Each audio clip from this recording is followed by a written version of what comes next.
여러분 안녕하십니까? 이어서 경남 소식입니다. 경남 지역 곳곳에 현재 많은 비가 내리고 있습니다. 경남 18개 시군 가운데 11곳에 호우주의보가 발효됐는데요. 현장에 나가 있는 취재 기자 연결하겠습니다. 최진석 기자, 현재 상황이 어떻습니까?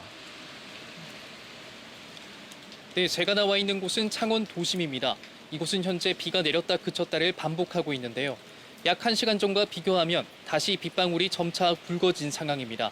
경남은 어젯밤 서부권에서부터 비가 쏟아지기 시작해 저녁으로 확대됐습니다. 현재 진주와 하동, 산청, 함양, 거창, 합천, 통영, 사천, 거제, 고성, 남해 등 11곳에 호우주의보가 내려졌는데요. 어제 오후부터 지금까지 내린 비의 양은 함양 62.6, 산청 지리산 60, 거창 북상 62, 진주 23.4mm 등입니다. 한국수자원공사 남강댐 지사는 오늘 오전 7시부터 진주 남강댐의 방류량을 본류 초당 300톤, 가와천 초당 600톤으로 방류하고 있습니다. 어제부터 오늘 현재까지 경남에서는 집중호우로 인한 안전조치 요청 등 5건의 신고가 119에 접수됐습니다. 경상남도는 함양군 함양읍 공장 한 곳이 일시적으로 침수됐지만 큰 피해는 없다고 밝혔습니다. 또 사흘 전 집중호우로 남해군 주민 2명이 마을 회관 등에 대피해 있지만 추가 대피 인원은 없는 상황입니다. 경남의 도로 통제 구간은 모두 59곳입니다. 작은 하천을 지나는 세월교 30곳과 하천 옆 도로 12곳, 거창읍 강변 둔치 주차장과 산청읍 하정 둔치 주차장 2곳입니다. 기상청은 내일까지 경남에는 50에서 100mm, 경남 서부 내륙과 남해안에는 150mm 이상의 비가 내릴 것으로 예보했습니다. 지금까지 창원에서 KBS 뉴스 최진석입니다. 편도 제거 수술을 받은 뒤 숨진 고 김동희 군을 기억하시나요? 3년 전 KBS 창원의 연속 보도로 고 김동희 군의 수술과 치료 과정의 문제점들이 세상에 알려졌습니다. 이후 응급의료기관이 정당한 사유 없이 응급 환자를 거부하거나 기피할 수 없도록 한 이른바 동희법이 국회를 통과하기도 했죠. 이 사건을 집중 검토한 검찰이 김동희 군이 숨진 데 책임이 있다면서 의사 5명을 불구속 기소했습니다. 김효경 기자의 보도입니다. 2019년 10월 4일 양산 부산대병원에서 편도 제거 수술을 받은 뒤 이듬해 3월 숨진 고 김동희 군. 유가족들이 당시 수술 집도의사와 담당의사, 양산 부산대병원 등을 고소했고 검찰은 김 군 사건에 책임 있는 의사 5명을 불구속 기소했습니다. 사건 접수 3년 6개월 만입니다. 검찰 수사 결과 양산 부산대병원에서 편도 제거 수술을 맡은 의사 A씨는 수술이 끝난 뒤에도 출혈이 멎지 않자 넓은 부위를 태우는 지혈 치료를 하고도 기록에 남기지 않은 것으로 확인됐습니다. 또 김 군이 음식과 약을 먹지 못하는 등 집중 관리가 필요했지만 보호자에게 응급 상황 대처법 등을 추가로 설명하지 않았고 경과 관찰도 소홀했다고 검찰은 판단했습니다. 김 군은 퇴원 이튿날 여전히 몸이 좋지 않아 부산의 또 다른 병원에 입원했습니다. 김 군은 입원 뒤 기침과 함께 피를 토하는 증상을 보였지만 당시 당직 의사 B 씨는 대학 후배인 의사 C 씨에게 업무를 맡기고 무단으로 자리를 비운 것으로 확인됐습니다.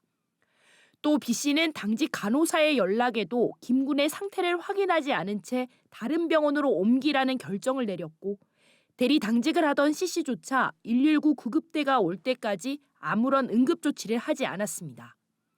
치료 골든타임을 허비한 것. 검찰은 당시 안일한 대처로 김 군이 뇌손상을 입었다고 판단했습니다.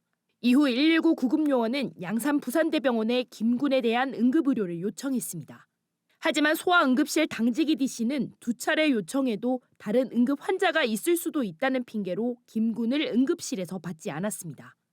결국 김 군은 20km 떨어진 다른 대학병원으로 20분 넘게 또 이동해야 했고 저산소성 뇌손상으로 의식을 회복하지 못한 채 수술 5달 뒤 숨졌습니다. 묻혀질 뻔한 김 군의 사연은 당시 KBS 창원의 연속 보도로 알려졌고 검찰은 전문검사 이송 제도를 적용했습니다. 검찰은 이 사건을 서울 서부지검으로 이송한 뒤 의학박사 출신 전문검사를 투입해 의무기록 7,000쪽 등을 재검토했고 의료진 과실과 의무기록 누락 등을 규명했습니다. 제가 4년을 기다렸거든요. 동의가 좀 억울함이 남지 않도록 그게 제일 큰 바람이고요. 관련 의료진들이 다 처벌받았으면 좋겠습니다. 검찰은 응급의료를 기피한 혐의로 양산 부산대병원도 불구속 기소하며 행정처분까지 의뢰한 상황. 더 이상 억울한 죽음이 없도록 해달라는 김동희 군 유족들은 이제 법원 판단을 기다리고 있습니다. KBS 뉴스 김효경입니다.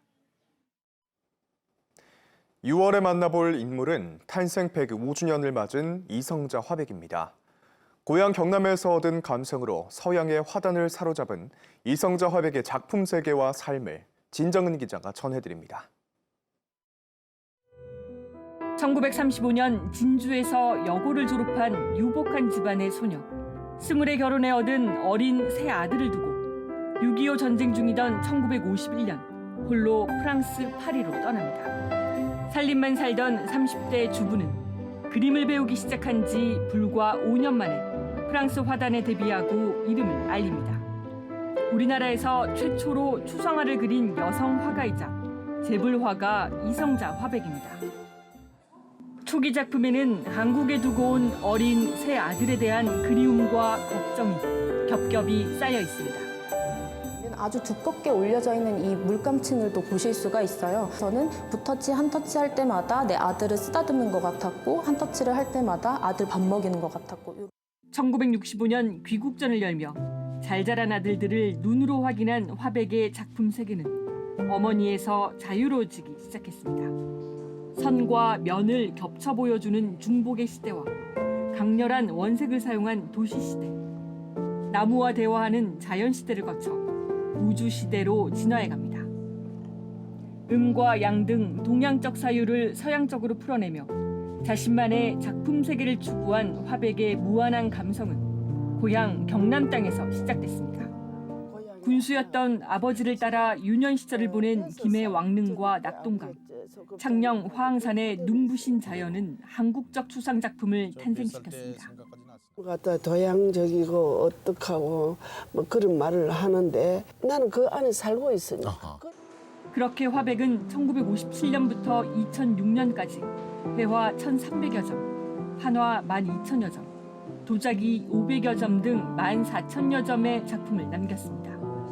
90살이 되던 해 작품 376점을 고향 진주에 기증하고 1년 뒤 남프랑스의 개인 작업실 은하수에서 타계한 이성자 화백. 나는 고향 생각이 안 나고 슬프지도 않아. 그 이유는 나는 고향에서 살고 있어. 그래서 이 지구라는 게 원이면 내가 서 있는 그쪽 발 제일 끝은 나 고향이에요.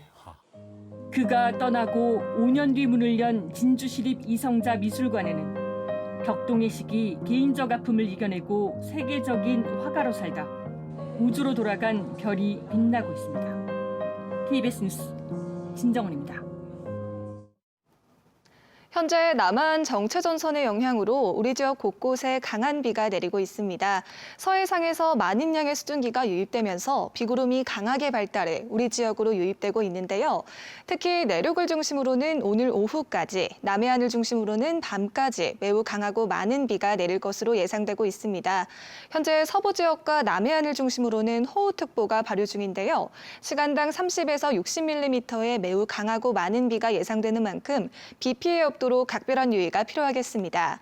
예상되는 강수량은 내일 새벽까지 50에서 100mm, 많은 곳은 남해안과 서부 내륙에 최대 150mm 이상입니다. 자세한 지역별 기온 살펴보겠습니다. 현재 기온 창원이 22도, 창녕이 24도를 보이고 있습니다. 한낮에는 창원이 26도, 창녕이 28도로 어제와 비슷하거나 조금 낮겠습니다. 서부 지역도 진주가 23도, 거창이 22도로 출발하는 아침이고요. 한낮에는 진주가 26도, 함양 27도 예상됩니다. 바다의 물결은 남해동부 먼바다를 중심으로 최고 4m까지 매우 높게 일겠습니다. 먼바다를 중심으로는 풍랑주의보가 내려져 있습니다. 이번 비는 내일 새벽 사이 대부분 그치겠고 일요일에 잠시 소강 상태를 보이겠습니다. 기상정보였습니다.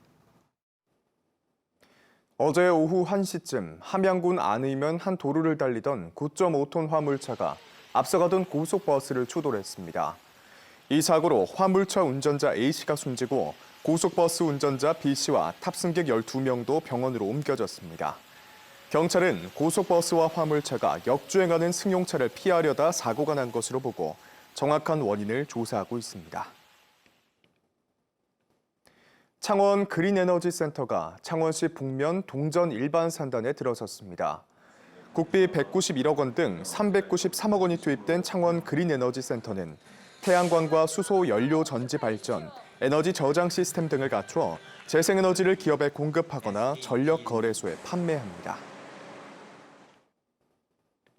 KBS 창원 시청자위원회는 어제 성명을 내고 정부가 추진하는 수신료 분리징수가 공영방송의 공적 기능을 위축시킬 수 있다며 반대 입장을 밝혔습니다. 시청자위원들은 수신료가 공영방송의 기능 유지를 위해 방송법에 따라 납부하는 특별 부담금으로 수신료가 분리징수되면 국민 불편과 혼란만 커진다고 우려했습니다.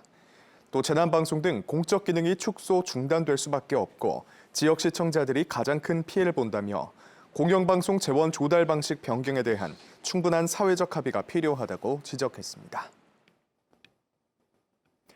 KBS 창원방송총국이 보도한 도심 속 주한미군 사격장 연속 보도가 한국기자협회의 393회 이달의 기자상을 받았습니다. 뉴스를 마칩니다. 시청해주신 여러분 고맙습니다.